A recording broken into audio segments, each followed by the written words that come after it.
Yo, yo, yo, yo, yo, yo, yo, yo, yo, yo, yo. What is going on, YouTube? What is up? What is up? What is up? Okay. I don't know if you can tell. I'm still kind of waking up. Sleep schedule's jacked, due to my work. It's always messed up. I'm used to going to sleep at like 4 a.m. But then also now I'm training again. My body's tore down. It wants to sleep. And luckily my situation, I get to on certain days sleep as much as I want. So I slept a lot today. All right. That's why I'm a little bit late to you guys. So I'm sorry. Crack open one of these. Get a little energy going.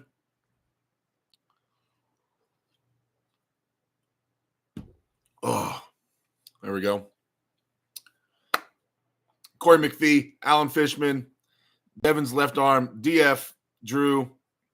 Devin's left, or Drew saying Derek survived the mortuary. So I thought about, we're going to get into everything, let's just warm up a little bit. I thought about going live yesterday and streaming video games on this channel. Now, I know you guys are arm wrestling fans, and I know that's not what you're looking for, right? I know that wouldn't be something you might be into, but I do think you would have had fun watching me last night. I don't do good with like scary video games, like Resident Evil or games that are really quiet and creepy and scary. And so I downloaded like the scariest game I could imagine. And I live streamed me playing it in darkness with headphones on. And if you guys are bored and you want to go back and watch that, DF can right now post the link. The VOD should be up still on Twitch. If you want to see me jumping and being scared and screaming and stuff. If you want to see a giant guy being scared out of his mind, go watch the VOD from last night, especially in the first like hour where I'm like brand new to the game and I'm just trying to learn how everything goes. I'm not, it's, it was really scary. Drew watched it live for a little bit, so he's commenting. Yeah, I don't do good with scary stuff like that. So, DF, if you can post the link, please, in the chat. It should be coming up here pretty soon, guys. If you guys also, if you want to, I stream on Twitch sometimes. So if you guys want to subscribe to that, I'm always in there.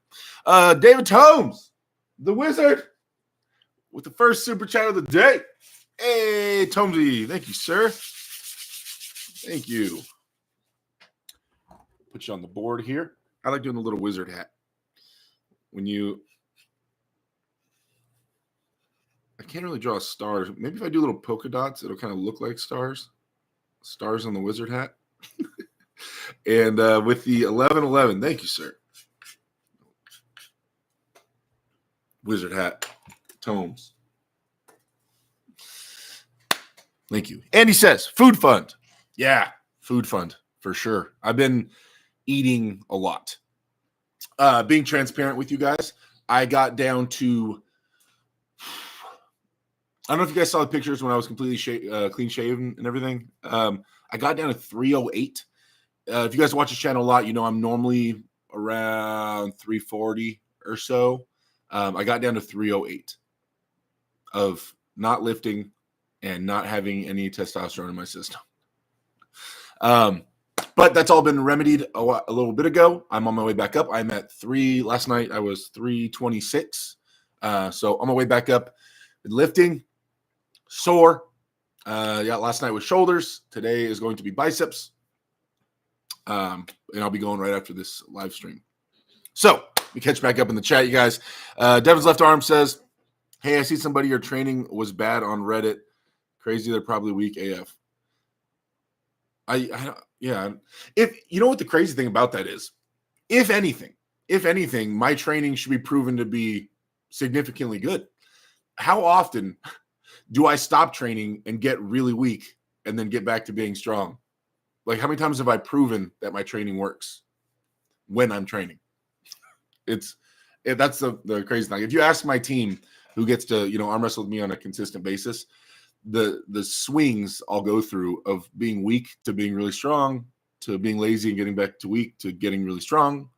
Like, obviously I know with training. It's a consistency thing. And in terms of reaching some top level, like everybody always wants me to, and I would like to, also it's like a how much steroids are you willing to take type of situation. And it's people so casually just say, Derek, why don't you just be the top guy in the world? But they're basically saying, Derek, why don't you just take like 20 years off your life, dude? Like, what are you doing? Like, so casually, just, why don't you do it? Why don't you do it? Like it's no big deal.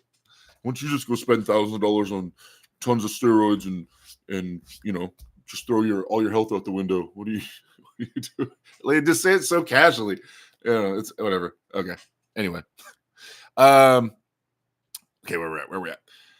Al Smith, where's the link? Oh, there you go. GF posted the link. Zilla 43. You guys, there it is. There he is, the man himself, Zilla.43. I don't know if you guys have heard. That is the right-hand champion at the LA Fit Expo. And LV, hey, Derek, good to see you, man. Good to see you, too. Corey says, I'm calling you out, Derek. I'm 6'4", 293. I'm coming to Cali next week. Best 3 out of 5. I'm 47 years and haven't arm wrestled since high school. Be ready. Joking, buddy. Now call out Krill already. Krill? Interesting. NLV has the bulk gone too far. No, the bulk's going. It's in full swing right now. This is what happens when Derek vacations at the concentration camp from. Damn, Drew, it's dark. Tomes talking to Drew. And do you have steak, eggs, and push-ups? Zill says, I know this better than anyone. But, like, that's why when people, especially if they try to attack my training methods, that's wild. Because if anything, I just prove it every 2 or 3 times a year. I prove how much I know about my training. Let's see. It ain't worth it. Greetings all. What up, Dave Anderson? There's Roy. Devin's left arm says you have to address the Bowen BS. Wait, I don't even know about what's the current Bowen BS. There's more current Bowen BS. Fill me in. I'm not up to date. I haven't heard. This is my first time hearing about it right here. You saying it. What did he do now? What is he being accused of now? What happened? Johnny Dang says, congratulations at the Fit Expo performance, Devin. It's DVIN.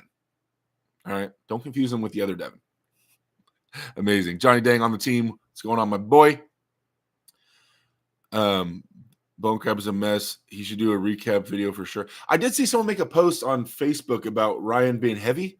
Like he weighed in at 100 kg and his opponent was lighter or something. I don't know if that is that what you're talking about, but I don't know anything about that besides that little post. 6 months from now, Brian Shaw versus Kirill or too soon? I don't know. I mean, if it depends on Brian, could be good, but also I don't know how fast he's progressing in terms of like technique. He weighed in at home and showed up to an 85 kg match weighing 99 kg. Oh, that's what. Dang. And so, like, what happens in that situation? They flew him out. The promotion paid all the money to get him there, and he's that much overweight. Are they just going to be like, I guess we just lost out on all that money, or do they just let him go? Because I think in the UFC, if you don't make weight, like it's not for the title or something like that. Don't think you forfeit? Like they still have the fight, don't they? But then it's like not for anything, or do you like lose money? What happens if you don't make weight? I've never had to weigh in. Well, really weigh in for a match, so I'm not really sure how that works with these big leagues. Derek, you should pull Dennis. Imagine that W. That would be crazy. They allegedly overturned the match. Wait, so it wasn't released till after the match that he was heavier? Huh. Kane says 28 people, 11 likes. Hit the like button, people. I see 33 people watching, 14 likes. If you guys hit the thumbs up button, I would appreciate it. Thank you so much. Neil renamed Bowen as Slim Shady. Damn. All right, guys. So I want to get into. We haven't done an official East versus West prediction, and then also I talked to my buddy Ian Carnegie, and he mentioned going over his card that he has coming up. So I need to find that. I need to find both these cards. Maybe we can. How do I find this? I got to find the lineup. I got to find the lineup for Mac. For the Mac. I'm sure he has it on here somewhere. It should not take me more than a second. Okay. Ian Go to Ian's page. I'm sure he shared it 1,000 times. And wait, didn't they just have it, or they're? I thought they already had it. Oh, okay, here we go. Here it is. Now I'll talk about the guys I know of, and I'm sorry if I'm not too sure. So, Auden versus Artem, right arm, and they're not sure the amount of rounds yet.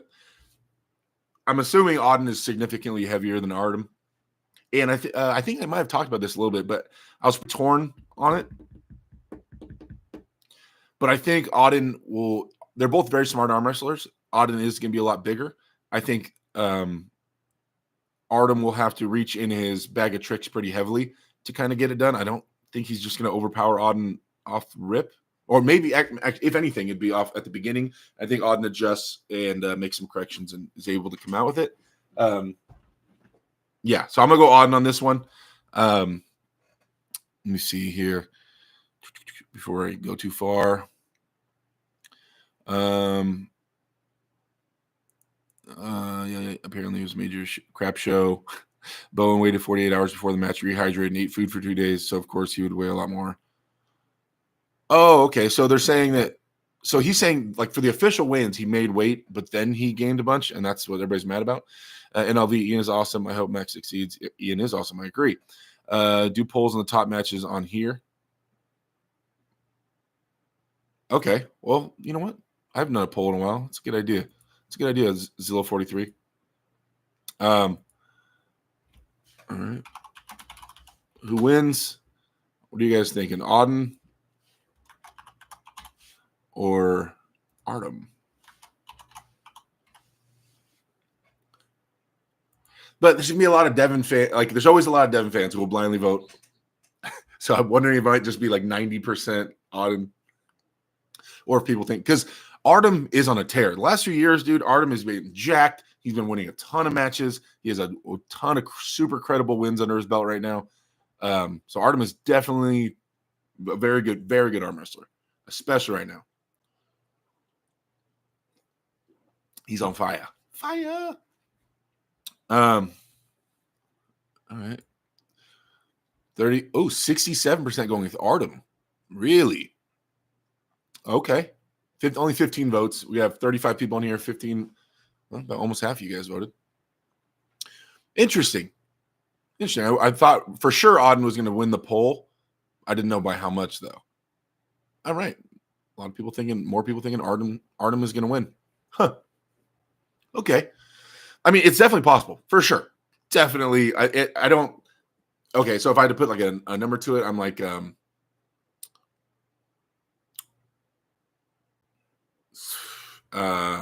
Auden. That's about where I'm at in my head. So it's not like I'm think it's for sure guaranteed sweep, but I think I'm gonna lean towards Auden. I don't know, and I could be wrong. I'm wrong sometimes, for sure. Okay, what are you guys saying about it in the chat here? Where you at? Devin was in Coach Ray's live earlier, clowning Bowen, of course. Corey says, if you want the truth and full story, watch Knuckles Up live and also Ray live. There are a lot of info about how wrong and slimmy Ryan Bowen was, text messages and everything. Oh, arm over the upstart, says Dave Anderson. Devin's left arm. Bowen said they let him weigh in early, but the promoters said hell no. Also, that he didn't make an official approved weigh-in anyway, so he may have been actually 90 kg. Oh, so he weighed in kind of on his own, but not officially, and thought that would be good, and then gained the weight, kind of. And they're saying, no, we didn't recognize that early weigh-in. That's kind of what's going on. Gotcha.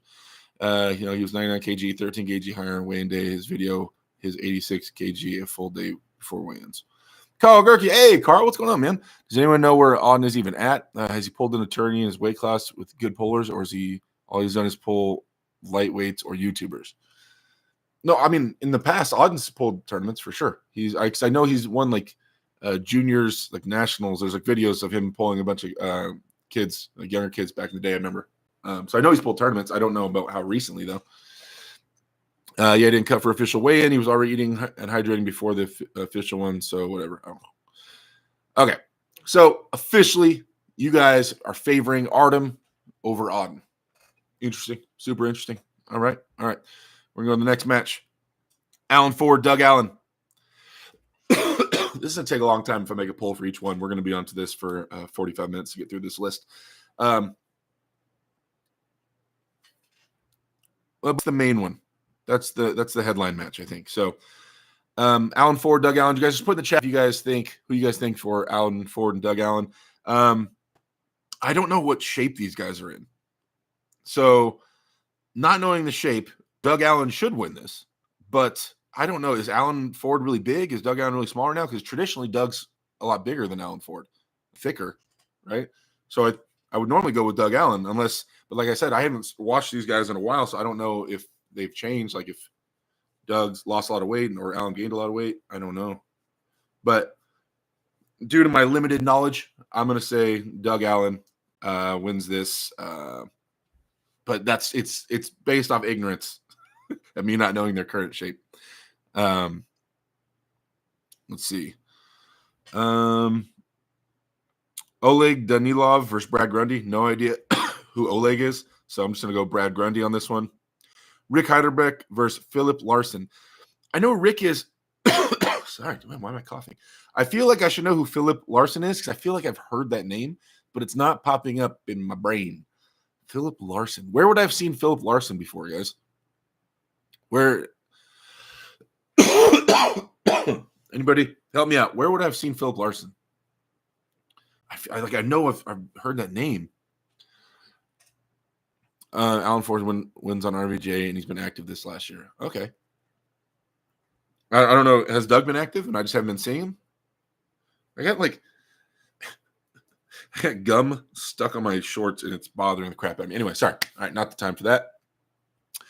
Brand new guy recently beat Brad. Oh, is that with the beard? Philip Larson? Is that the beard? Oh, okay. He's in Reddit all the time. Viking Arms. Okay. He looks ridiculous right now. Okay, yeah, I'm going Philip Larson. No slight on Rick Heidelbeck. Rick's been around forever. But yeah, Philip Larson is on the up and up. So I'm going to go Philip on this one. Jason Constantini versus Curtis Cameron. Ooh. What's Jason Constantini's nickname? Is it Tiny? Tiny versus Pork Chop. Left arm. I'm gonna go Pork Chop, but just left arm. Does Jason? Because Jason King's moves, right? But is that both arms? I'm not sure. This is for the Mac 3, by the way, guys. I'm gonna go Pork Chop. I'm going Pork Chop. John Therian versus Daniel Price. Daniel Price is awesome. And I'm such a big fan of Daniel. He's in here sometimes. Just a fantastic puller. John is on a tear right now, though, for sure. John is looking ridiculous. Oh, I think, if you're making me bet my daughter's college tuition, then I got to go with John and Daniel being the underdog. But, dude, Daniel is an amazing arm wrestler. So, it's definitely possible for Daniel to win this. I think everybody would favor John Therian. I always mess up. Is it Therian or Tarian? I can never say it right. I just don't say his last name. And someone will even tell me, what it is. And then I'll remember it for that moment. And then I forget later if it's the th sound or the t sound. Or Therian, because it's like the THE. It's Tarian, says Tomes. Okay, he's Canadian. Tomes is Canadian, right? He's Canadian. Yeah, he's Canadian. If you say Tarian, it's tear. Dude, let's just get the H out, man. John, can we just get the H out of there? No. Okay, Tarian. Danimal versus Dan Schwartz. No idea who that is. And it sounds so I feel like such a dick saying that. I don't know. And it's not because they're not awesome.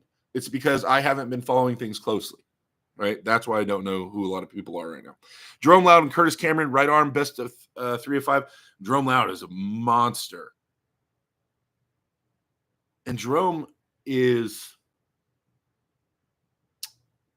Curtis Cameron, right arm. I forget, because I know it might be strong hand, right? But why is some other part of me saying he hooks? Obviously, Curtis Cameron pork chop hooks. How does Jerome hook? I thought he stays. Doesn't he utilize his hand and stay up? But why is some part of me saying he hooks? Does Jerome hook? Is he a hook puller? If he's a hook puller, I'm favoring pork chop. Jerome's awesome. Amazing. These Florida arm wrestlers are wild. Jerome Loud's Florida, right? And so is Daniel Price and Brad Grundy. Yeah, they're just flying up a bunch of Floridians. What is going on? The Florida crew like travels together. If you see one Florida guy and Artem, if you see one Florida guy, you see 4 or 5 of them on a card. Every time. Every time. The Australians travel together too. If you see an Australian on a card, you're going to see like 3, 4 more Australians on a card. They always travel together. It's not weird. I mean, I'm down to travel with my boys from California. Anybody? No info on Jerome?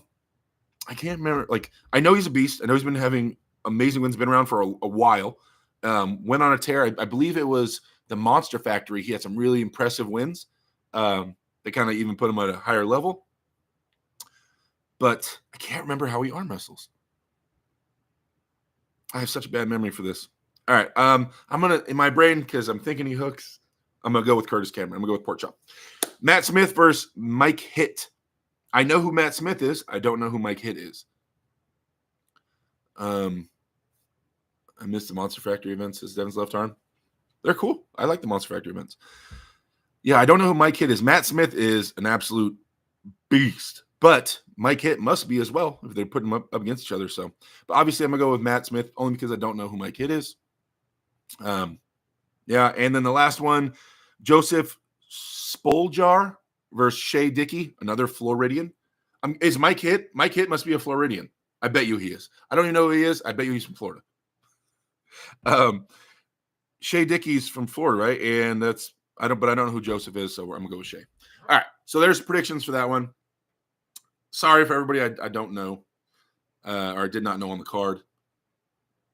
No, on here it says Mike Hitt, Hitt. It says right here. Don't correct me. Wait, come on. Matt Smith versus Mike Hitt. You see it? Right there. It says it right there. No, well, unless his name is Mike Hunt and then Ian Carnegie typed it wrong.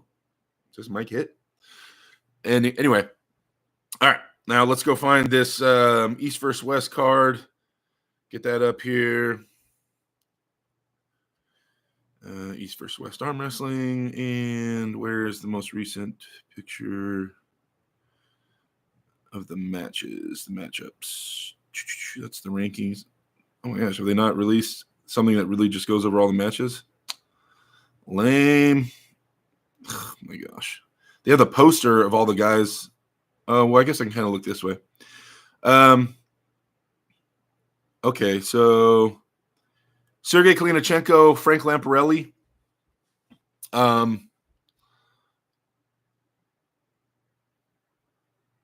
gotcha. It's a dirty joke. That name. Yeah. Oh, yeah. No, I thought he was just saying his last name was Hunt. No, I know that joke. People try to get me on it. Let's see. Sergey and Frank. Frank is super impressive. A little bit older, and I feel like Sergey is consistently just getting stronger and stronger and stronger.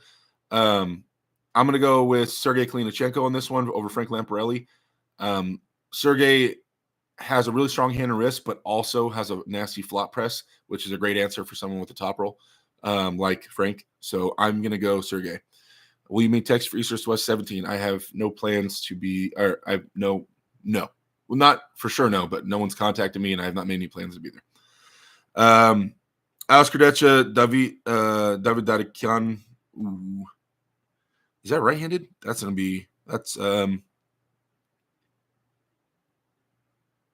Alex. Alex is going to win that. I'm pretty confident. I don't think Dadikian can get Alex into a deep hook. I don't think. Actually, I don't know. Gosh, Dadikian is so insanely strong. He might be able to. But Alex Krdecha is so good at posting and staying tall. I want to think Alex, being the way bigger man, is just going to post tall. Dadikin is going to try to shoot in. He won't be able to get him in there, and then going to be reeled over. That's what I want to assume is going to happen. Gosh, but Dadikin is such a monster.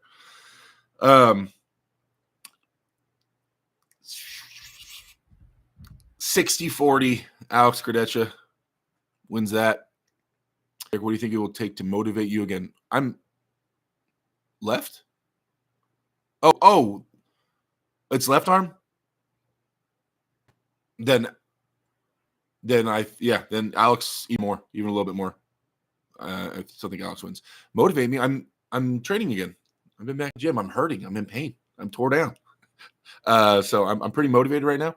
I don't know. Nothing else. I don't know. I guess you could always be more motivated. If someone offered me $8 million, I guess that'd be more motivating. I don't know. I'm training, so I'm fairly motivated right now. Pretty motivated.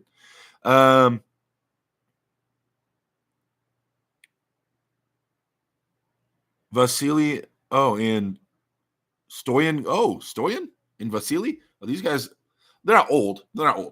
But they're guys that had hit a peak a while ago and are now getting back into it. That's going to be interesting. I don't know what shape they're in. They're both super impressive. Stoyan Bulgarian? I don't know why I'm thinking, is Stoyan Bulgarian? Is he Bulgarian? Mark my words, Champ will hit 300 pounds. Corey says, supposedly Porkchop is using 2 arms training with Devin now. If that's true, it's insane how strong Devin is. Even that quick video with Brad Grundy couldn't budge Devin. When do you think you'll have another match? I have a match. It hasn't been locked in 1,000,000%, so I'm not announcing. And plus, I have to wait for the promoter to announce it. But April 11th. They said they're 95% sure it's gonna be locked in. But April 11th. So as I am allowed to tell you guys more, I will, and I'll wait until it gets locked in officially. But April 11th is what I'm kind of eyes on the prize. April 11th. Anybody? No one knows about Stoyan? Come on, man. Where's my nerdy guys in here that know everything about every arm wrestler? All right. If you prepare yourself as long as you want to feel ready, what do you think are your chances against Michael Todd, Devin, and Hermes? Malik. If you prepare yourself for as long as you want to feel ready, if I get to prepare as long as I want, but okay. Are you asking if I have unlimited time and prep and a match set and I'm all the way ready, could I beat them? Yeah, I don't think I believe in myself. I believe in my training program. I don't think I don't know that question hits me weird because I feel like I could beat anybody if with enough time to prep and get strong. So I don't know. I don't know like chances. Like that's kind of weird. I don't know if I feel like I could get strong enough to beat everybody. Now, I don't know why that would sound cocky to people, but I know there's people out there that are like, it's so cocky to say that hypothetically, I would have what's necessary to beat everybody. If I got as strong as much muscle as my body could possibly contain, then I could beat them. I don't know. It's kind of weird. I don't know how to answer that all the way. DF said, or see, there's Devin's left arm and Devin's forearm. This is really messing me up. There's DL and DF. DL says he hinted that he was 305 on Ray's live earlier. No more answers for you. I wouldn't say as long as Bone is on Earth. All right, next match. Brad Grundy and Bacho. I think Brad is a better arm wrestler than Bacho. Up here. Bacho is Very gifted. Very gifted. I expect Brad to do everything he can to not go anywhere near where Bacho would want him to go.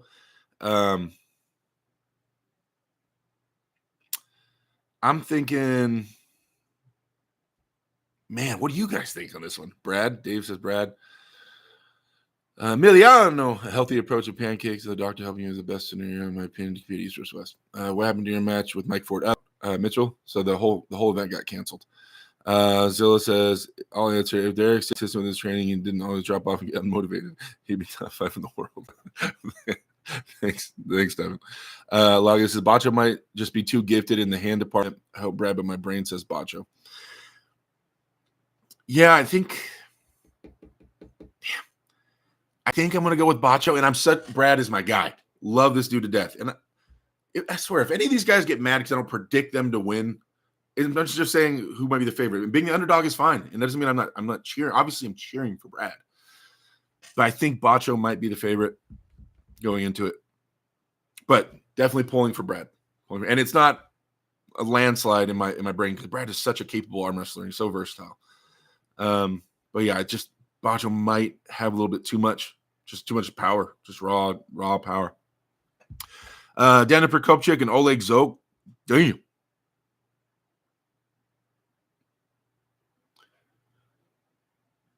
Dude, Daniel might wear him down. I'm thinking like this. I think the match goes. Daniel stops. He's not going to cup him in, right? At least not at the beginning. Stops, flat-wristed, gets real sidewaysy, holds off Oleg until Oleg starts draining. I think Oleg's out there on his pronator, elbow starts draining, eventually Oleg wears down. I'm going to go with Daniel Prokopchuk on this one, which I think is going to be, it should be an upset. On paper, everybody should be saying Oleg wins this. I'm going to go Daniel Prokopchuk. I'm going to say Daniel wins this. I believe. I believe. Oh, wow. Fia and Malin are going against each other? Best friends? Crossing swords? Oh, man. I got to go with Fia. Malin's amazing, but I got to go with Fia. Fia always just impresses the crap out of it. I'm going with Fia. Although that's crazy. Like the besties are going against each other. It's nuts.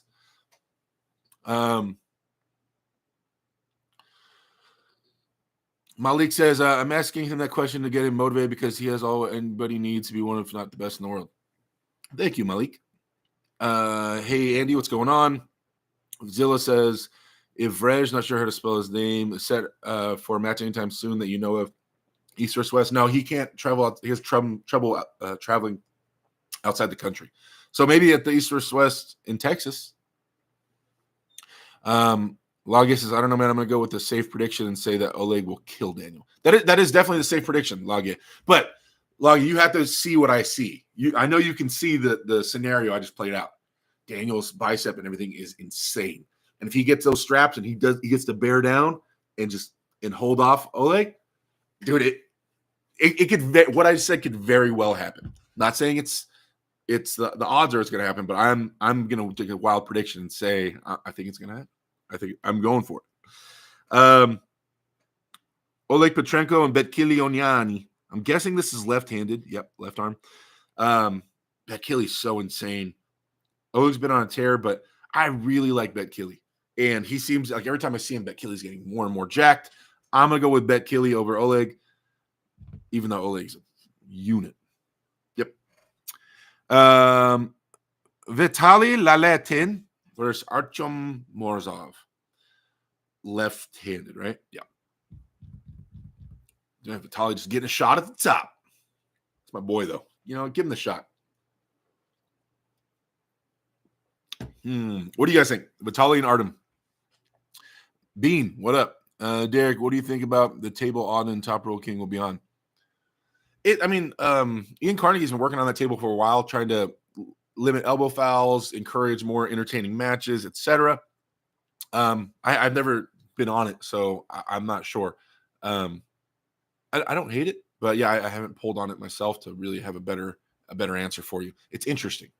There you go. Like he says, yes, I see what you're saying. In 2023, there was a Kazakh Polar who held Zog on his arm for quite some time, especially if he gets to the straps. Corey says, you're showing how out of the loop you've been lately, not knowing Oh, not knowing that was a match with Fia and Malin. 20 shows. Yeah, I don't. Oh, but even when I'm in touch and I'm like really being active, I still don't really watch other people's YouTube videos, to be honest. I'm more like watching matches. I'm on Reddit, obviously, because I need to be, and scrolling on Facebook. But I don't watch a lot of YouTube content for arm wrestling. So yeah, it's a good match. Such a good match. As you guys talking about Vitali and Morzov? Yeah, great. Auden and Artem being at East or West and not Derek is depressing. Auden and Artem, no, they're not East or West. They're pulling at the Mac thing. But left hand have to give it to Morzov, says Zilla. I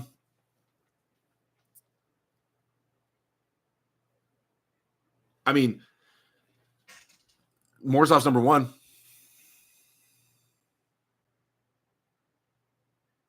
I think Vitali wins. In my brain, I'm seeing Vitali win. And Morzov's number one, and he deserves it. For some reason, I'm seeing Vitali win. Yeah, I don't know. I don't know why I'm seeing it in my head, but I am. I'm seeing that Morzov doesn't like to hook as much left-handed as he does right-handed. He can, but he tends to pull more outside. And to go outside against Vitali is a rough go of it. I think Vitali wins. I think Vitali controls Morzov's wrist. And I think not only do I think Vitali wins, I think Vitali might win in pretty dominant fashion. That sounds crazy. That sounds crazy to say. That's absolutely insane of me to say. I think Vitali might win in good fashion. Yeah. Vitali doesn't get hooked for the most part. Like you just don't land a hook with Vitali. You out top roll him, right? You do what like Levon did generally, but he very rarely gets hooked. And so what Morzov's gonna try a top roll guy that's 6'9", who's built his whole life around top roll. I don't know. I think Vitali's gonna be too much. I think Vitali's too much. Let's see. I don't think it even matters which lane Artem chooses. Logger. So you're saying you think Artem wins, or you thinking Vitali wins? Kylie Strong's with Vitali, yes. I don't know if he'll be able to hook. Did Jerry Caderet disappear? No, he just had a match not that long ago against Levon. Okay, after this, 3 more matches. Well, that's showing on here. I'm sorry if I missed any matches. Devin and Gennady. I know everybody always says Devin matches for last, but I'm just going to go in order of these Facebook or these Instagram posts. Devin and Gennady, my dream match. My dream match that I asked for years before they ever had it. You guys scroll back on my YouTube channel, you'll see old videos of me with Devin in a gym being like, are you ever going to wrestle Gennady Kikvinia? Like, that's my dream match. It finally happened. There was arguments about fouls, but in the end, they were super close no matter what. It's inarguable, right? They're super close. And also what's inarguable is that Gennady had an answer for Devin's King's move. Every time Devin would King's move, Gennady would press, pushing Devin off the back of the elbow pad, and Devin gets a foul. So these are things that are inarguable. I don't want to go back and forth on if it's a foul or what, or if they this and that and this and that. No matter what, super duper close, and Gennady had an answer for Devin's King's move. That's what makes this really interesting, right? So now they're going at it in Georgia, right? This one's in Georgia, yeah. I can't give anything away. I talked to Devin yesterday for like 30 minutes or so, 30, 40 minutes. We FaceTimed. We talked about this match. We talked about his condition. He even talked to me about his game plan, which obviously I won't divulge here.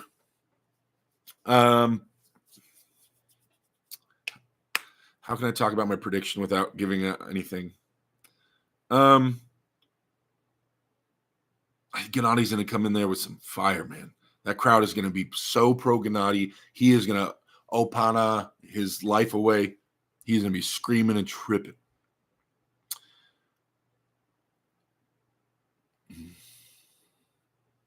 Devin understands that the Kings move is going to be a rough option. I can say that much. Damn it, I can't really say much more than that, guys.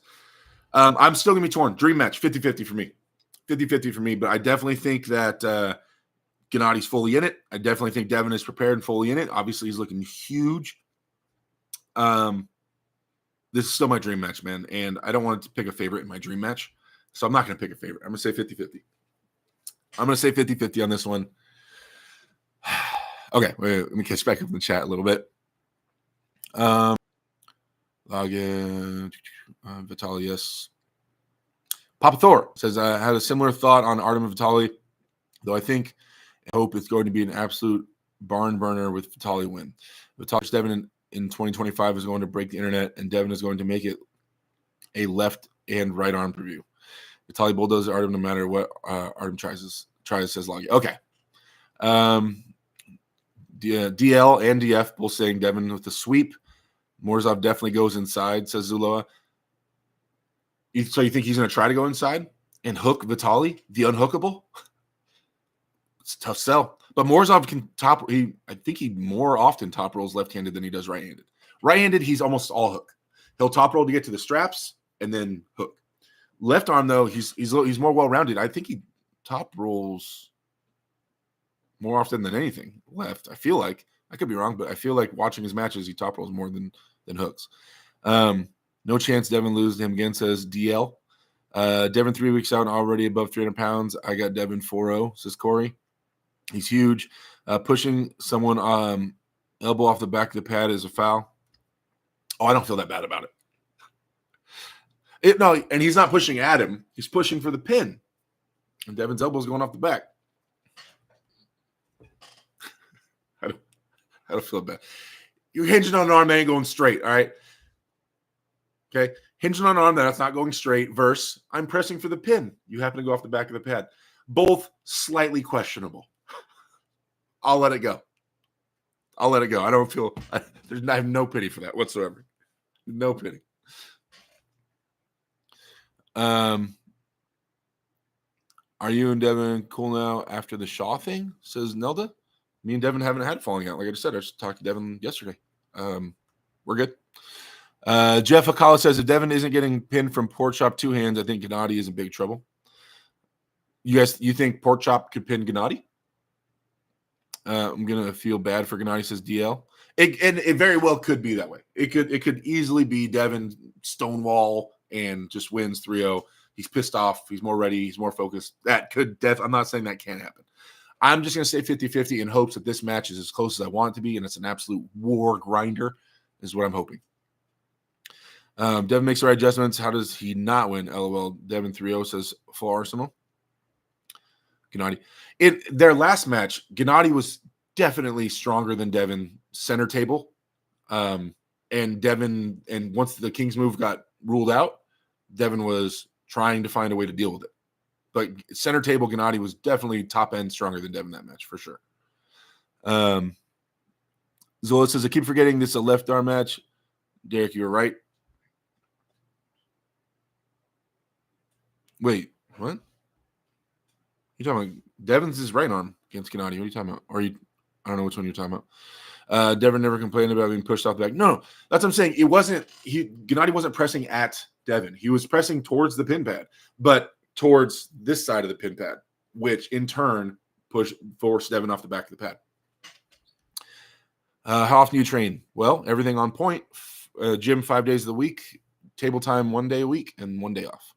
Corey says, Derek, since you have Devin's ear, make sure he doesn't let Dennis get in his head. I'm sure they will have Dennis there, and it will ruin the event.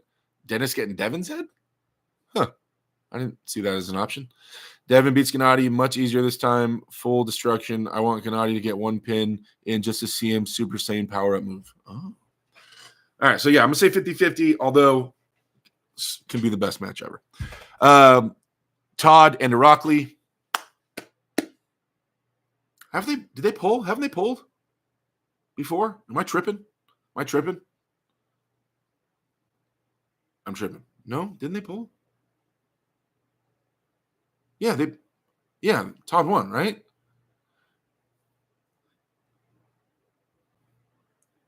although this sounds crazy, although what I'm about to say is what's about to leave my mouth is gonna sound insane. I almost feel like even though Todd is like what, literally twice as old as Irakli, I still feel like Todd is improving, and I feel like Irakli, although getting stronger, is still doing the exact same thing. I feel like Todd is still changing up and finding answers to problems, and I feel like Irakli kind of does the same thing, just gets stronger at it. I think Todd wins. Yeah, I don't see any reason to say Todd doesn't win. I mean, hopefully Irakli learned from their last exchange, but I'm going with Todd on this. 70-30. 70-30 Todd. What do you guys think? Power Nick, what up? What do you mean there? Dennis lives rent-free in Dev's head? Huh? Todd smoked him. Side pressure wins again. Hutchings again. Todd, of course. Champ SmackDown after destroying. Jeff says, same thing, just harder. Yeah. Corey says, Devin Dennis had verbal fight at press conference, which lead Devin to going crazy with Petrenko and then going after Morozov. I just think Dennis actually pisses Devin off. I want to focus for Gennady. Wait, but if anything, at worst, we'll say somehow Dennis did create that. Then you think that he might just destroy Gennady too meanly? Too mean? He might just be too mean. I still don't have nearly as many problems with how he handled Petrenko as everybody else does. Like I said before, like right after the match, like Petrenko knew what he was signing up for. It's not shocking. You're arm wrestling Devin Larratt, and you're a professional, dude. You're going against the top guys in the world. Oh, be nice to me, though. Like it's literally like it's a physical competition against somebody else. It's a combat sport. Like, and don't be mean. I don't know, man. Like, I'm not saying Devin doesn't push the limits and go further than most other people will, but still, like, okay, you go in there. You knew he was going to do that. You knew it. Who is shocked? Who is shocked? So that's the thing that's crazy. And Petrenko's a grown-ass man, and he said yes to the match. He signed on the dotted line. He's a professional arm wrestler. He's been through a million matches. The guy's one of the best guys in the world. So, no. Are you okay, Ole? Petrenko. Like, I don't. He's probably like, guys, it's not that big of a deal. I'm good. Todd bumps him off center and drags him to the pad. Bean says Irakli always looks 10 times stronger in training. DL says Todd going to beat him, but probably gives up a round. Legend of Nelda says Dennis doesn't mean to for some reason. He just triggers Devin's PTSD. Whoa. All right. And the last match, Miss Gasparini and Michael Todd. Okay, like I said, I haven't been super plugged in. I have not been plugged in. I have not watched a single Hermes training video leading up to this. Don't know his current status. I've seen I don't think you can avoid seeing a bunch of Michael Todd lifts. Apparently his pronation lift is absolutely insane, and his lifts are out of this world right now. Crazy strong. Those are the things I know of right now, right? Now, Todd recently, Michael Todd, sorry, not Todd, Michael Todd. He's been getting more and more versatile in his matches. Scarier and scarier. Can that hand and wrist? Hermes is still going to top roll, I'm assuming. Hey, Bean, you out of here? Later, man. Thank you for the comments. Can Mike's hand and then consequently everything else hold up from Hermes? Hermes' speed and power in the hand and wrist.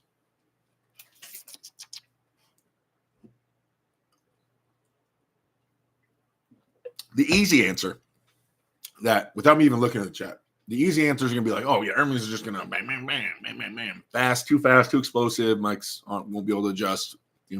That's the easy answer. I'm trying to think of how and when the stops could happen and Mike's path.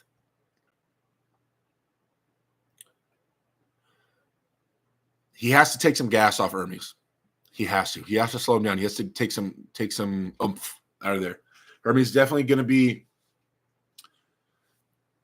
his offensive ability beats Mike, I think, fresh for fresh.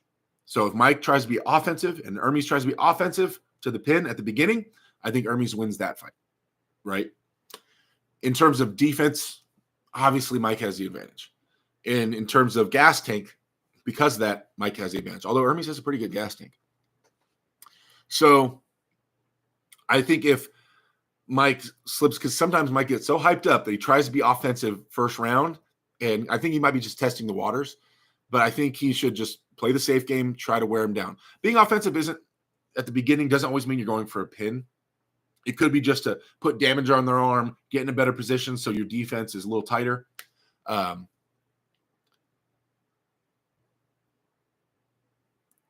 see ways that Mike could win this. I do see ways that Mike could win this. I think we have to say Hermes is the favorite. I mean, he's literally ranked higher than Mike. You have to say that on paper, Hermes is the favorite. But I can definitely see lanes where Mike gets this. In terms of prediction, man.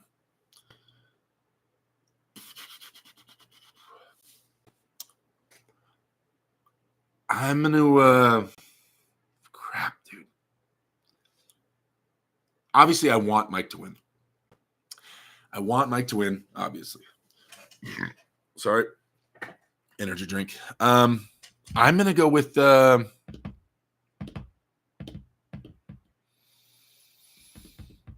I usually don't predict upsets, dude. That's usually not my style. I usually go with more of the safe bet. Because it could very well just be, it's very possible that Hermes is just dominant. It's possible. I'm not saying it's probable. It's definitely possible that Hermes is fast and he's so strong. And if Mike doesn't find an answer soon or stop soon, it could be very bad. I'm gonna go underdog. I'm gonna go underdog for a couple reasons. One, I've been telling you guys I'm a big fan of Mike's comeback after the surgeries and everything like that, about believing in Mike and that now that he's more versatile, now that his arm can get tighter, what that means. And everybody's starting to see what that means over these last matches. I've said this right after the surgery, and no one was believing me. No one was talking about it in other podcasts. Mike's arm stopped here, but he couldn't get any tighter before. Now he can get tighter, which gives him access to everything, access to his press, access to a tighter hook, access to so much, but it still stops right there. It doesn't go straighter, right? That opened up a world of possibilities for Mike to arm wrestle like old Mike. And so I really want to see him go. I want to see how far he can take that. And we've never seen Mike and Levon. I want to see Mike and Levon. So we've seen Hermes Levon, although I want to see that again. I want to see them run that back for sure too. I'm going to go with Mike. And I think, like I said, on paper, I think Hermes is the favorite, but I'm gonna say Mike's gonna win. And it'll definitely be like a 3-2. It'll be Hermes in the first couple rounds, and Mike comes back at the end. Yep. Lock it in. I'm saying it. I'm saying Mike wins. Let's see. Sorry, I'm a little bit behind. Okay.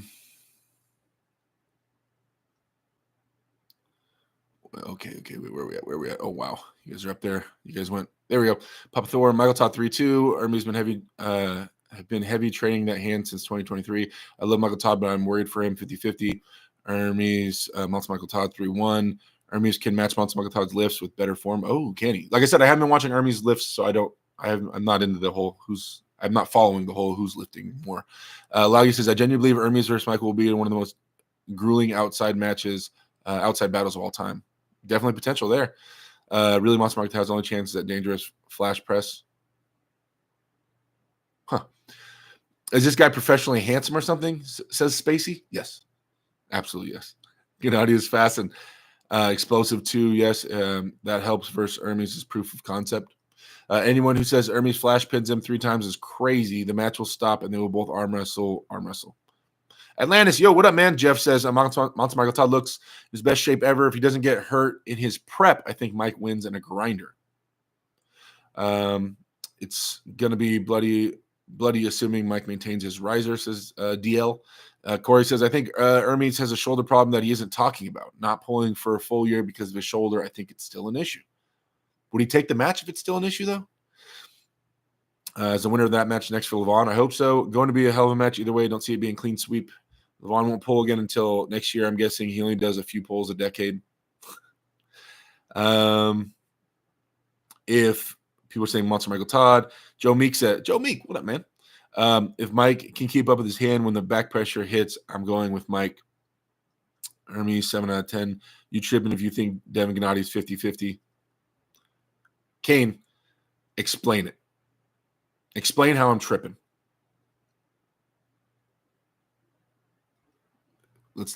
Tell me if I'm tripping. I want you to explain how I'm tripping. When Gennady won their last match and nullified Devin's King's move, tell me how I'm tripping. Because the videos, the lifts, and the weight. I'm not saying it doesn't mean anything, but that's all like hypothetical. Devin's definitely in the situation where he has to prove he proved he can beat Devin. Devin now has to prove he can beat Gennady. So what do you mean tripping if you think it's 50-50? I get it. We're Devin fans. I'm a Devin fan. We can just be realistic, right? Mike is gaining aura. I might have to change my prediction, says Power Nick. If Mike can keep enough of his hand, yeah. Devin 90-10 versus Gennady, says Drew. I told you, I think. I just told you, I think Mike, and you told me no. I don't remember that. Mike needs to pull Levon, even if Hermes beats him. I want to see Mike and Levon. I want to see him try. Okay. Kane, if Fristo never called that non-existent foul, it would have been 3-0. It's going to be worse now. What does Fristo know? Kane, you tell him. Let him know. I really think the match stops and favors Hermes. Hermes goes to town on that arm, just like before, but Hermes is much better now. I think that fast press is the only chance to catch Hermes off the go. Drew says Gennady is at best as good as he was when he faced Devin last time, and Devin appears to be much better than he was then. Even at 5%, that's huge. Yeah, that's definitely possible for sure. I think he would take the match. He believes he can beat Monster Michael Todd, but wants to wait until the end of 2025 to face Levon. He said he needs more time when he has already had a year and 8 months to prepare Levon. And Legend of Nelda says, I got to remember Gennady is coming off an injury and lost to Monster Michael Todd. I believe Devin is stronger than Monster Michael Todd. And they arm wrestle a little bit differently, though. Devin and Michael Todd are different. Okay. What scary game were you playing, by the way? It was a game called The Mortuary's Assistant. You're stuck in a mortuary at the middle of the night, cleaning dead bodies, and the mortuary is basically haunted, and there's demons and things popping out and lights flickering and things jumping at you, and you have to walk around and do things, and you walk slow, and you have no weapons, and it's scary as crap. Okay. So other thing I want to talk about, what are we at? What time is it? 5:48. I got started late, and now we're already almost out of time. Damn it. I'm going over. I'm staying true to what I said. I'm going to go a little bit in the nerdy stuff. I want to talk a little bit about the nerdy stuff, about the training stuff. Damn it. I'm staying on task, you guys. All right. I'm bringing back up the focus. There it is. I'm bringing back up this crazy thing. Now, last time we got to, we talked about his specific lifts, what he does for like to target supination and radial deviation, all these things. Guys, I understand if there's a dip off of viewers now because I'm going to get pretty nerdy talking about training philosophies and muscles and things like that. And if you guys are just fans of arm wrestling, this probably isn't your forte. This is more for people that are wanting to be arm wrestlers or training arm wrestling actively. Okay, so he says, essential arm wrestling lifts. Essential. These are lifts that are essential for arm wrestling. And he says, these are lifts that everyone interested in the sport should train. Some people should focus on different lifts on top of these after they discover specific styles that work best for their genetics. Frame size and propensity for strength with certain musculature. These exercises can be modified to increase or decrease difficulty at your own discretion. It doesn't matter if they're done with barbells, dumbbells, machines, etc., as long as it doesn't hurt. Disagree. barbells, dumbbells, machines that are. We're talking about you're like not talking about stabilizer muscles. You're not talking about machines offer consistent resistance, and you don't have to deal with gravity like you do with a dumbbell. So they offer different pressures. So definitely think that matters. As long as it doesn't hurt, targets the appropriate musculature, you're able to progress, and done with large enough range of motion, any modification can work. He says, pull-ups. I agree. When people ask me the most important lift for arm wrestling, if I have to give them one, I always say neutral grip pull-ups. I especially like partials. I think that it's a compound lift that most carries over to arm wrestling. He says rows. I disagree. I think that everybody's back is already way too strong for their wrist and their bicep. Remember, guys, almost everybody, right? Maybe there's some random exceptions, but almost everybody, almost everybody, your lat is going to be stronger than your elbow and your hand and wrist. If you're just focusing on rowing and this can't hold up, all that happens is if this gives out, you go, right? That opens up. And if this can't hold up to your lat, then he goes, right? Most time when someone just activates their lat way too early, they drop their angle and they expose their own wrist. So it's links in a chain. So most people, when they start training arm wrestling, immediately start going to rows or start going to back because we pull, we go back. Yeah, your back's strong enough, dude. Put it down the priority list. Put it down the priority list. Like how many, think of all the top arm wrestlers. Now send me all the videos of Levon doing rows and back.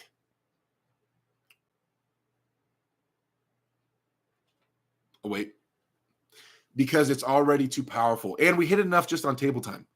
And with pull-ups, you're hitting your lat somewhat anyway. So we dabble in back, but everybody's back is too strong for their bicep and for their hand and wrist. Until you can do a one-arm hang, right?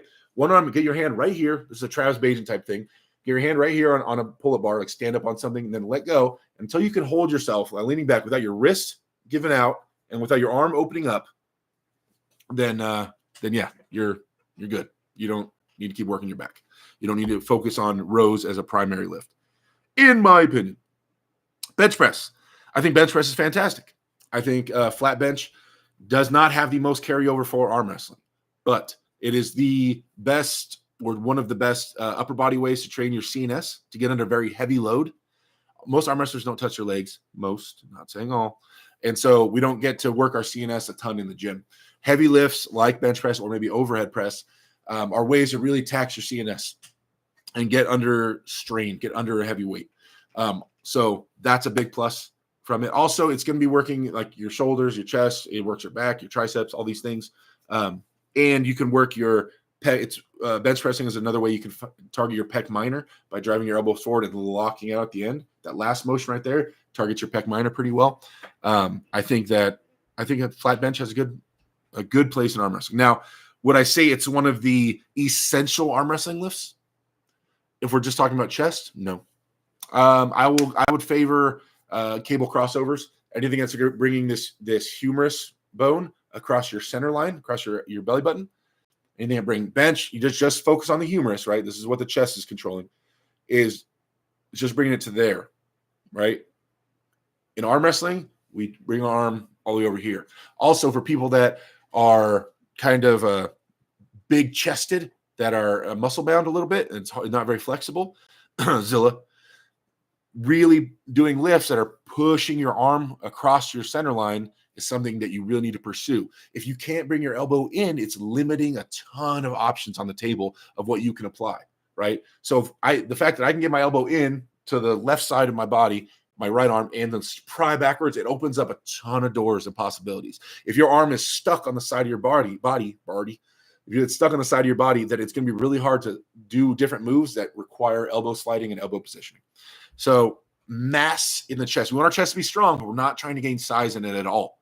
The goal would be really strong in the chest, but really small in the chest. That would honestly be the goal, which sounds ridiculous, but in terms of strength and application.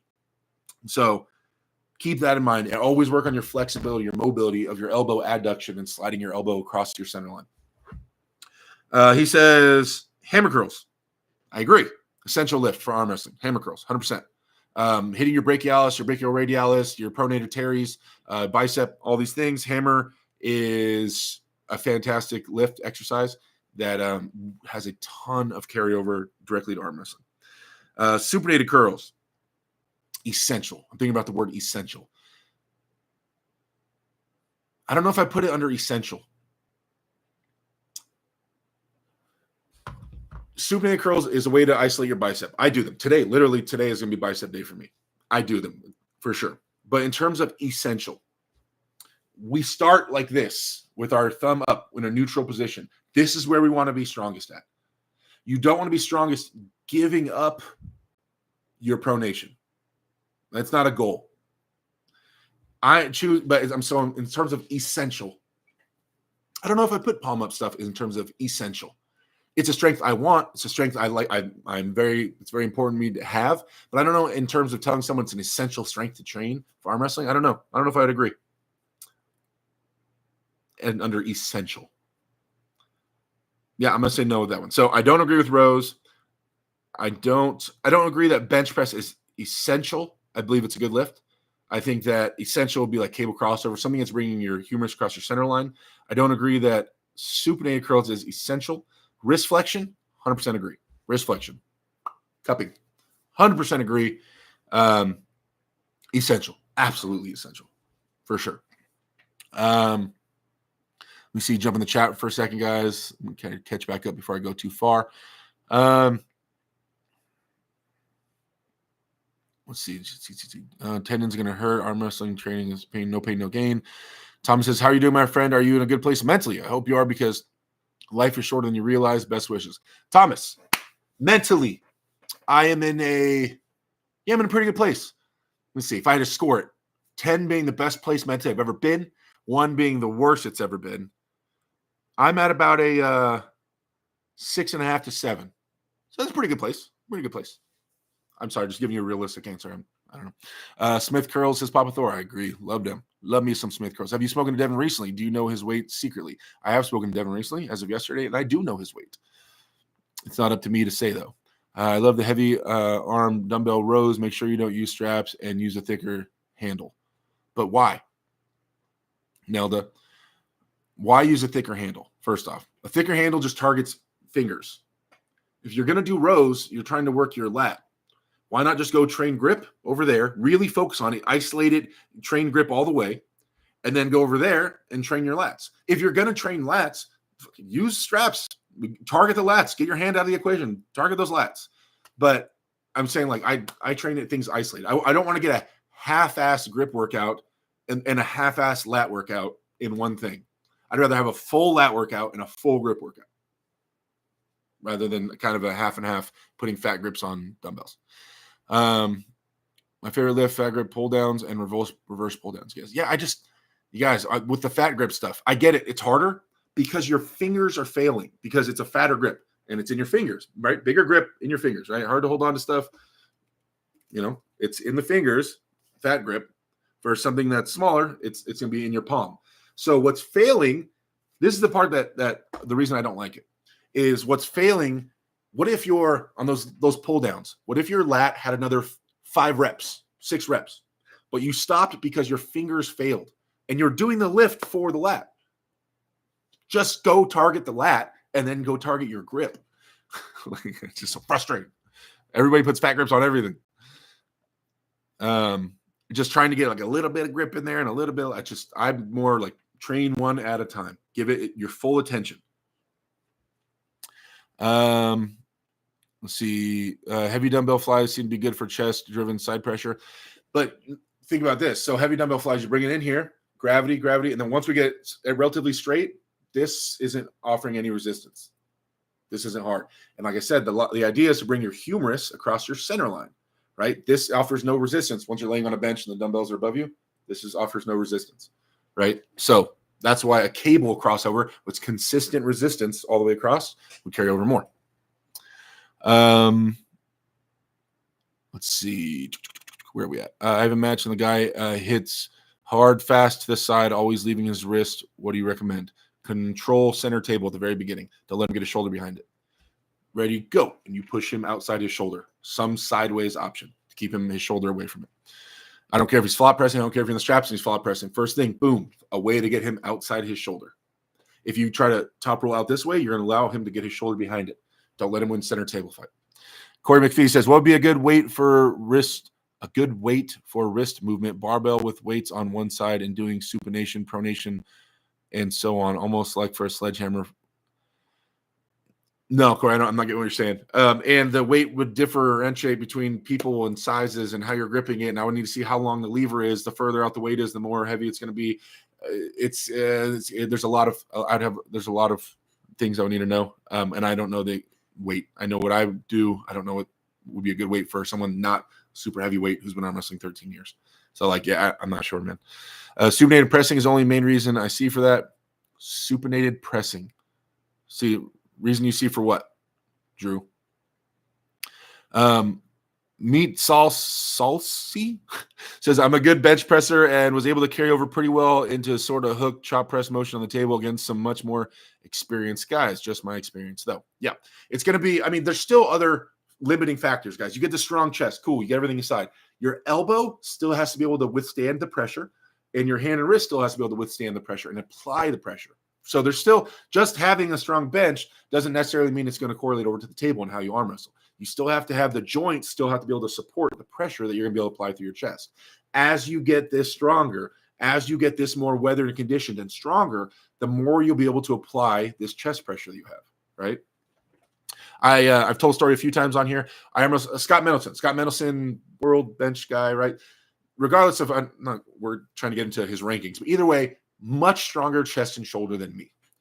But so say he could apply 300 pounds of pressure in here. He had 300 pounds of pressure. We'll say, I'm just throwing a random number out there. 300 pounds of pressure to apply in here. And when I arm wrestled him, I had 150, we'll say, 150 pounds of pressure. Scott was able to utilize, because this was a limiting factor and this was a limiting factor, he was able to utilize about 100 of his pounds of pressure out of his 300 he has here. You could actually only get 100 to here. I could get all 150 or, whatever, a way higher percentage, which ended up manifesting itself that I had more side pressure on the table than him because of all the conditioning that I've done, right? Straight back and say hi. Mitchell says, if I do rows, I had a little bit of internal rotation. I basically do this for some variation because I want some general strength. I would just go train internal rotation on its own. Whatever. You guys understand what I'm saying. Everybody, I'll always make arm wrestling listening, these compound lifts. It's just for me, and I'm crazy. I get this. I need like a checklist, dude. It's like, all right, so lat done 100%. Super isolated focus lat measured from last few months is now 20% stronger, undoubtedly, because I lifted isolated. I made sure just my lat was being used, and my lat can now move 20% more weight than it could move before. No, there's no other. I was not doing a compound lift. I didn't throw in weird things to help with my lat. I isolated the lat. Lat is 20% stronger. Now, bicep. Okay, super isolated bicep. No hand in there, no internal rotation, no this or that. Super isolated bicep, 20% stronger. Fact, no doubt, bicep is stronger.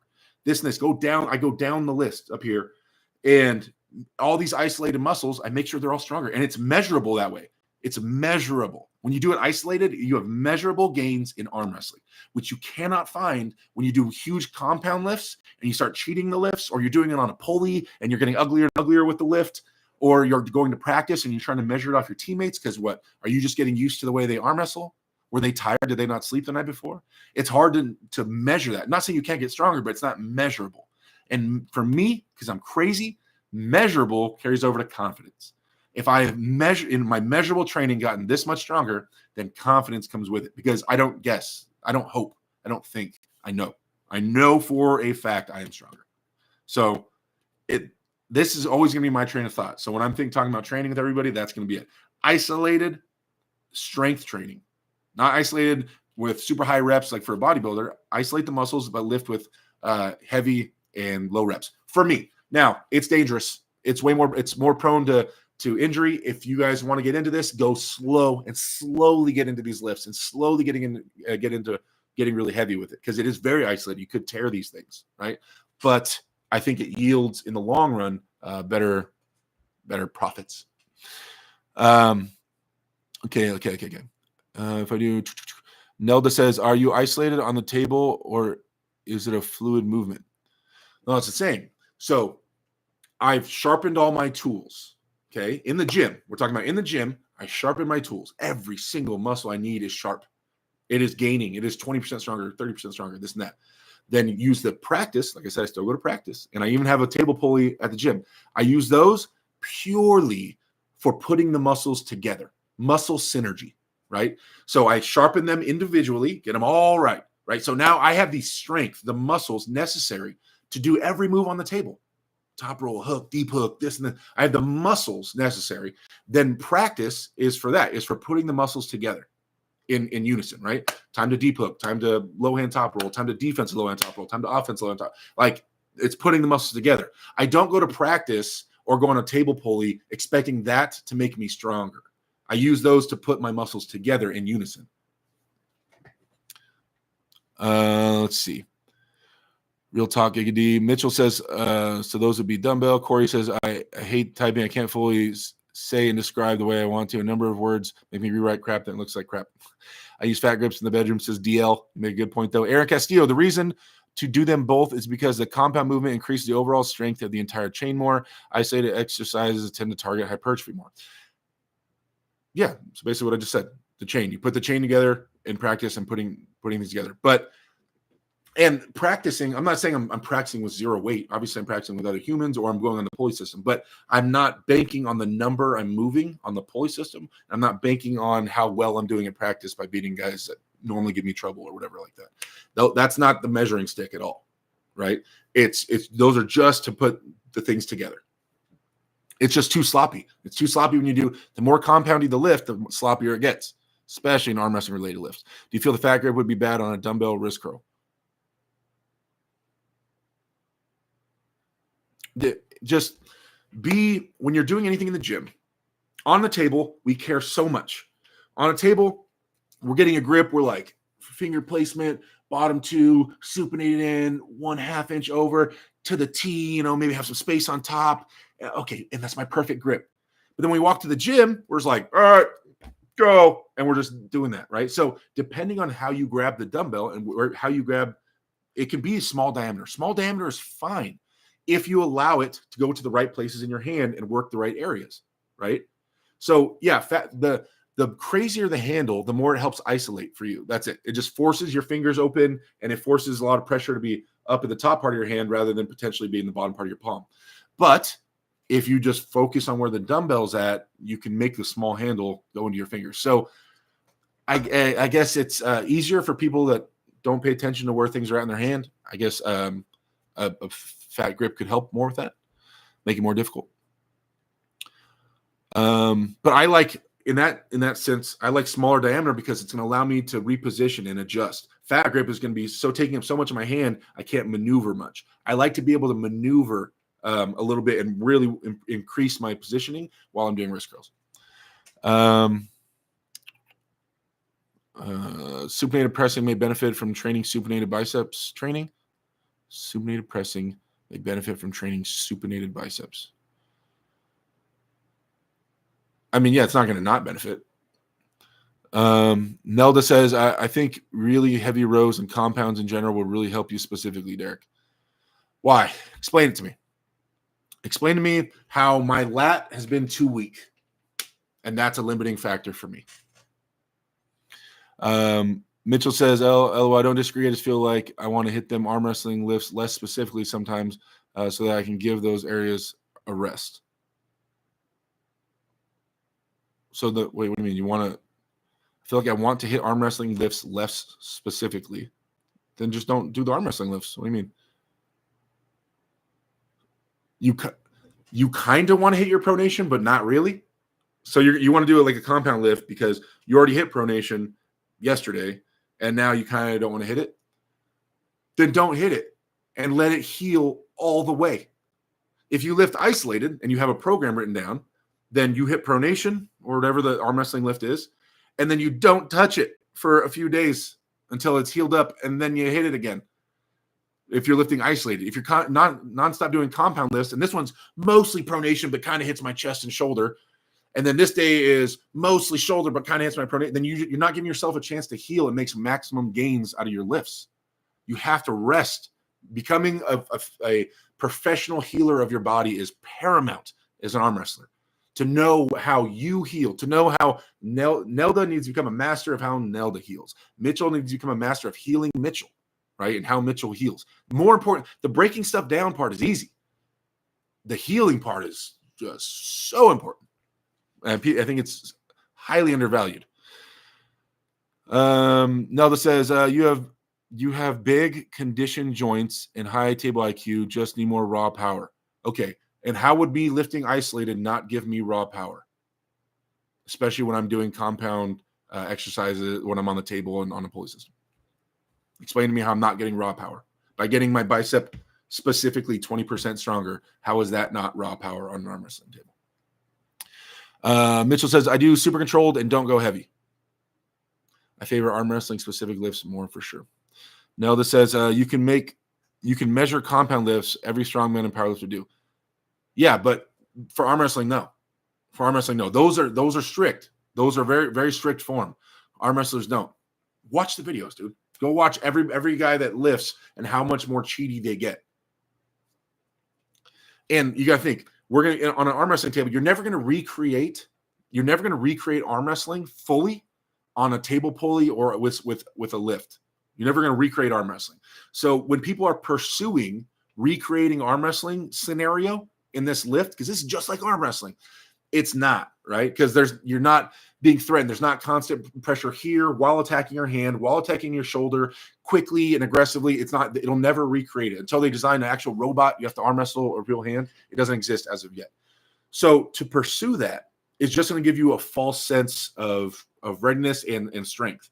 Instead, like I said, if you make sure every single muscle is proper and ready to go, then you're not pursuing, you're getting better arm wrestling a pulley system.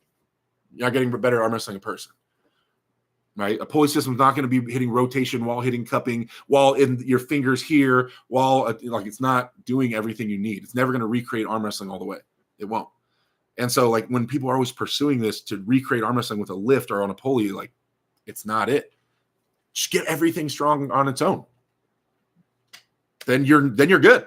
You're good. If everything's stronger on its own, then you're good. You're good to go. No problems. Everything's ready.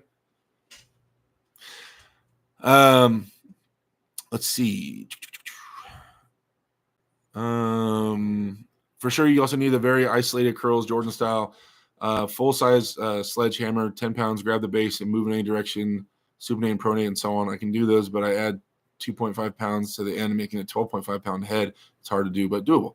Nice. Emma Smith. Hello, daughter.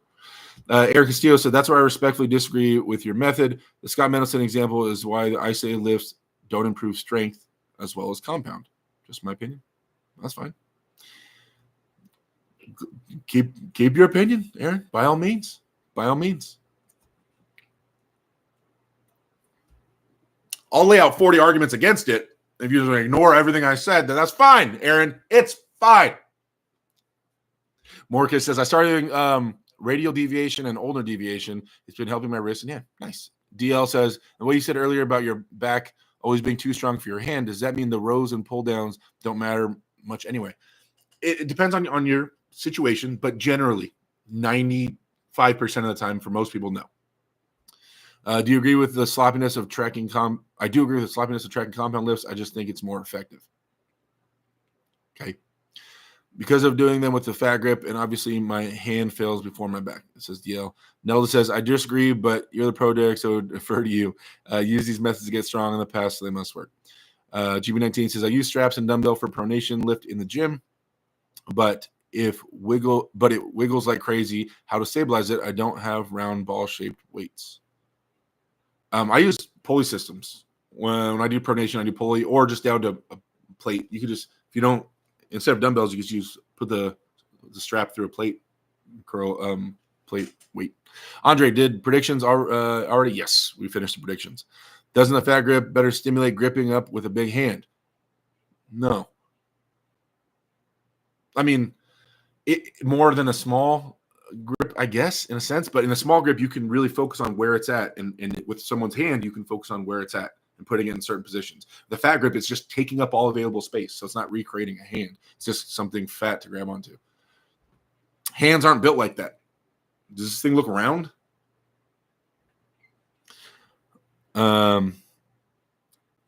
Matt says he knows exactly what he needs to do to be the best, just has other priorities probably. Mitchell says, I totally agree with the healing part. That is a great comment. It's hard for me to tell myself just do strict blood flow every night. Mitchell says, and not add something slightly more challenging. I don't go super high effort often. Papa Thor, arm wrestling alone is such a huge tax on your back. If we are talking for overall balance for your back, sure, do a back day. Otherwise, no reason to deep dive on a full back day. Yeah, with pull-ups, because like I said, I do pull-ups. That's the most compounding lift I do that I actually put effort into is pull-ups. But that hits lat more than enough. And then with table time every Sunday, yeah, my back's doing just fine. Do you think the way Matsumura Okata does the rise and pronation lift is essential? The way he does it, is that essential? No, I don't think you have to do it that way. Just as long as you're hitting riser and pronation. Damian says no. I have no idea what you're talking about, but all right. Refer to Travis Bajan on fat grips in arm wrestling. I don't know. What did Travis Bajan say about fat grips in arm wrestling? Some people just like to grip fat things, says DF. All right. Where were we at? He said wrist flexion. I agree. Rise. He says static radial deviation and dynamic wrist extensions. Okay. I agree. Rising is essential. Pronation, static and dynamic. I don't do a lot of static stuff for hand and wrist. Hand and wrist is the one part of an arm wrestling match that is concentric. I think we talked about this last time. Everything else stays still, and these are optimal. My lat is fully tucked in. I can start with my shoulder fully engaged. I can start with my bicep pretty much all the way locked, right? But when it comes to hand and wrist, you can start with your pronation locked. But most people aren't starting like this, like Travis, right? And so pronation, cupping, rising, all these things are going to be concentric once the match says go. Once I say start, you're going to be gaining because this is not an optimal situation. I'm not all the way pronated. I'm not all the way cupped, right? Everything is not optimal yet. So you have to gain and earn to optimal spot in your hand and wrist. You can start with everything else in optimal spots. You know what I mean? So it's going to be concentric. It's going to be concentric pressure in your hand and wrist in a match. So I trade in concentric hand and wrist. Where are we at? Oh, it's already 6:18. Y'all tripping. I was supposed to be off 18 minutes ago. Sorry, I get past you. Let me just finish this last section. This section we're on right here, and then we'll start wrapping it up. He says rise, pronation, wrist wrench, peg to peg, shoulder adduction focused, and corner to corner. Okay, he's getting into tables and pulleys. That's not going to be my thing. Now, I'll do those. I'm not saying I don't do those, but I'm not focused on the weight and hitting some max effort stuff. I'll do some of those table pulley lifts. I'll probably hit some tonight. I hit some yesterday. Just pure internal rotation yesterday on a shoulder day for the rotator cuff. But it's not ever going to be the thing. You're not going to see me. I can't think of a situation where you guys are going to ever see me putting out a video showing how much I can lift on a table on a pulley.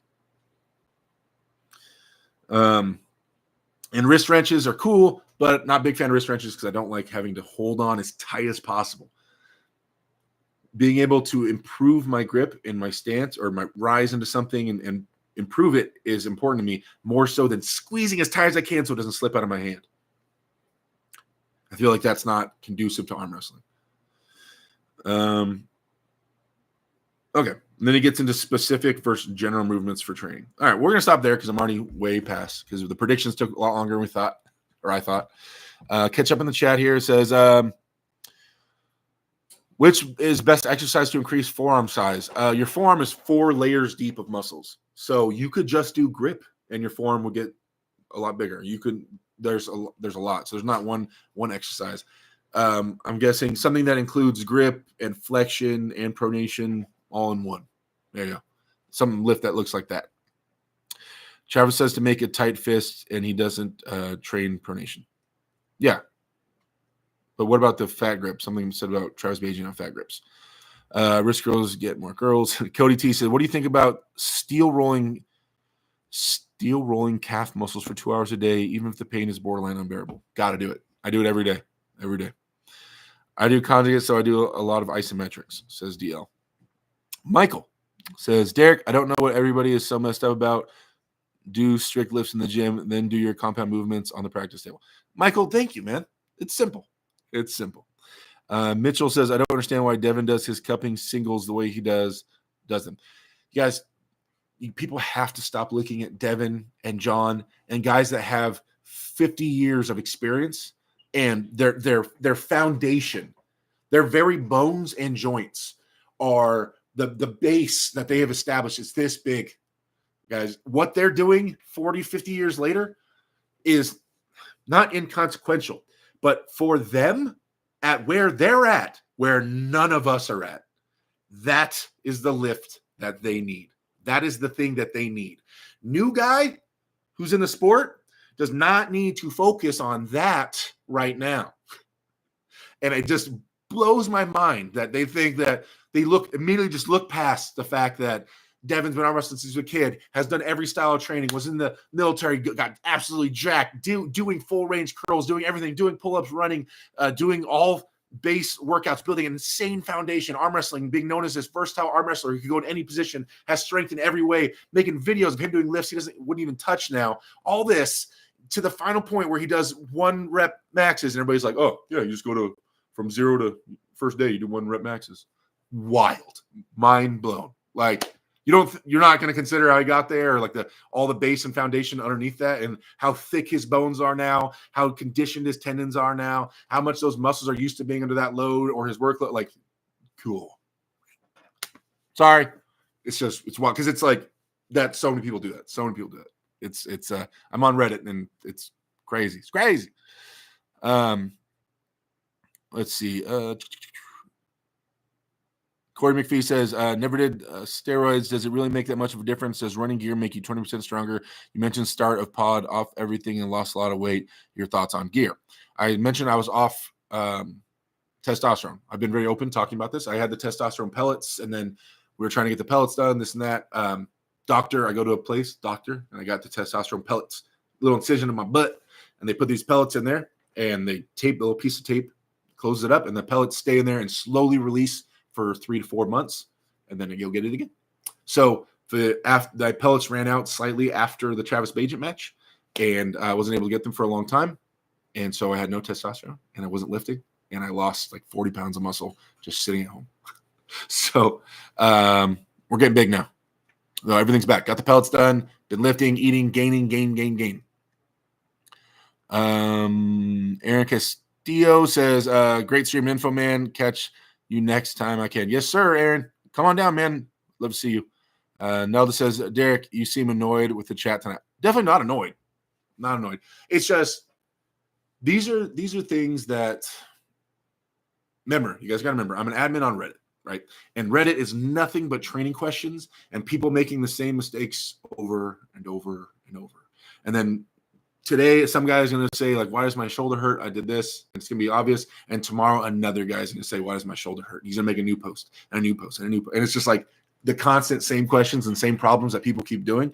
And so it's just, I feel like sometimes I could scream to the heavens above the answers. And then for some reason, people are just like, no, I don't like that. Saw Devin do this. I'm going to want to do that. Or just like, nah, I don't like what he's saying. I'm going to do this. I'm like, it's okay. It just blows my mind when there's a very obvious answer that I can put logic behind and explain and prove, and people are just like, nah, no, fucking all right. Oh, sorry. Okay, go do your thing. I guess. I don't know. Thanks for answering all my questions. By the way, it says DL, no problem. Someone who asked for test pellets. Mitch Collier says, I'm just specifically asking about the style of the way he does it. I've been trying something similar, but not so much singles format, but we are saying about concentration curls. But what you are saying about concentric curls. Yeah, I mean, static lifts on your like elbow or anywhere else outside of the wrist makes more sense than it does to me in the hand and wrist. But I still tend to do. I'm getting more and more into partials. I still don't do a lot of static or a lot of negatives. I don't.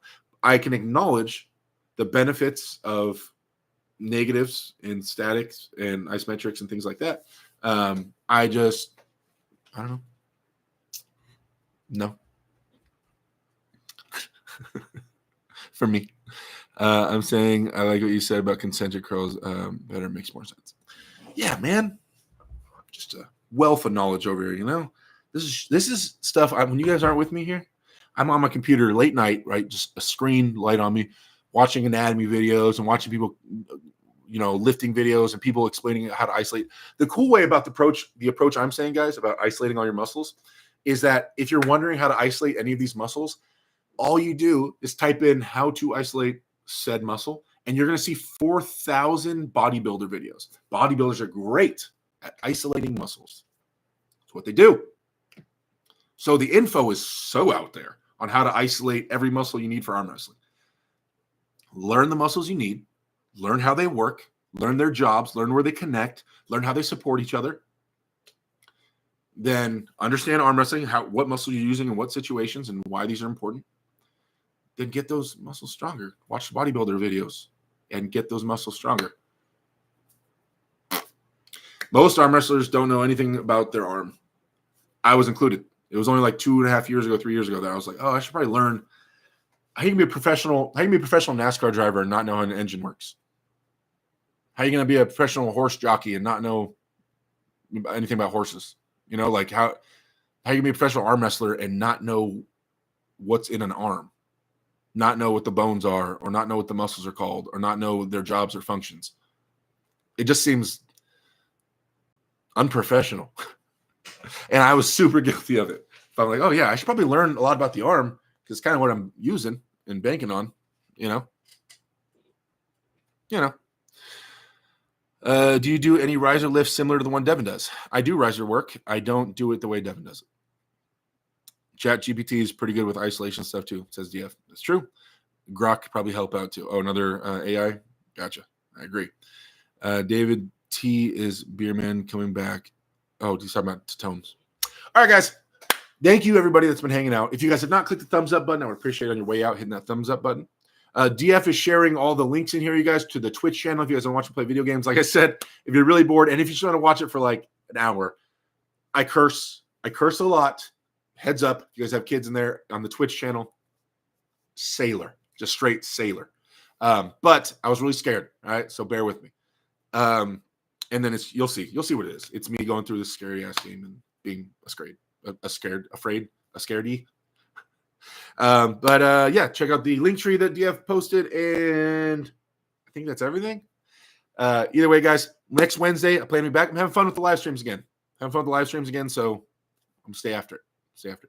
I gotta go get my butt to the gym. Love you guys to death. Thank you for the support, you guys. Always being awesome. Love the crowd in here.